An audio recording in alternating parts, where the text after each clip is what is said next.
Greetings from the top of West Butte in the Anza Borrego Desert. It's been a beautiful hike, and I'm here to talk to you about Zechariah chapter 9. And basically, it's a prophecy about how things should be. There's a prophecy here in the time of Zechariah. The time of Zechariah is a very chaotic time, much like 2020, where there's all kinds of crazy stuff going on. It's sort of the time in between the two temples. The first temple and the second temple is getting started. And the books of Ezra and Nehemiah and Zechariah and books like that, it's hard to tell exactly what's going on because the narrative doesn't go in a straight line because, as I said, it's a very chaotic time and it was edited sort of haphazardly.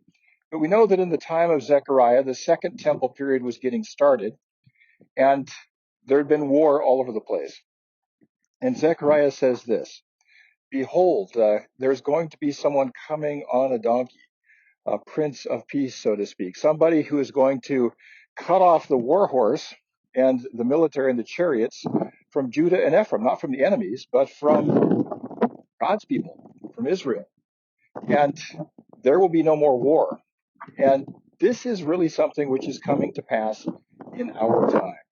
Since 1945, since the advent of nuclear weapons, war, as we've known it, in sense of conquest, has been more or less obsolete. People have to fight wars with one arm tied behind their back because they can't use the big weapons.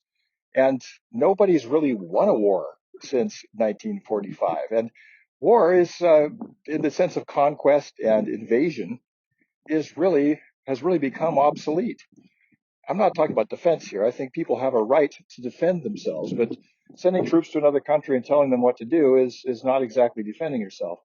So we're seeing this come to fruition in our very lifetime. In fact, violence has been on the decline for as long as there's been humans.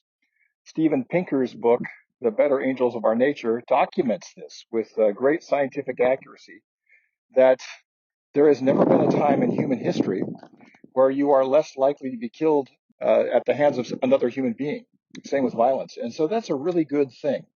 So the Bible, Zechariah is in this chaotic time, much like 2020, and he says, there will be a time when a Prince of Peace will ride into Jerusalem, and Israel itself will stop making war.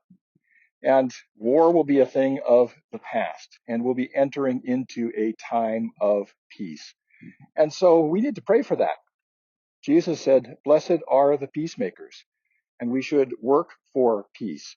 And we should pray for our enemies, because this unending cycle of violence and retribution and paying back, revenge, it really doesn't get us anywhere.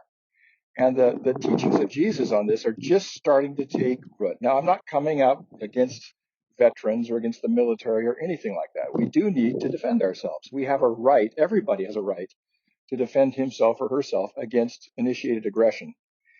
But that's, like I say, a whole different thing than marching off into another country and telling them what to do or conquering other people's land. So maybe we are entering into a time of peace. And if there's peace, there's going to be a peace dividend. And with the peace dividend comes prosperity.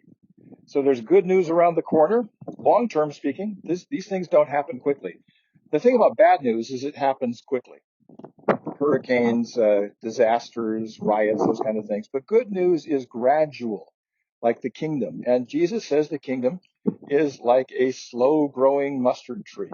You can't actually see it growing while it's growing, but peace has been on the march since the time of Zechariah, and we might actually see the victory of that march at some point. Blessings on you. That's the good news for today from the book of the prophet Zechariah, and I'll talk to you again tomorrow.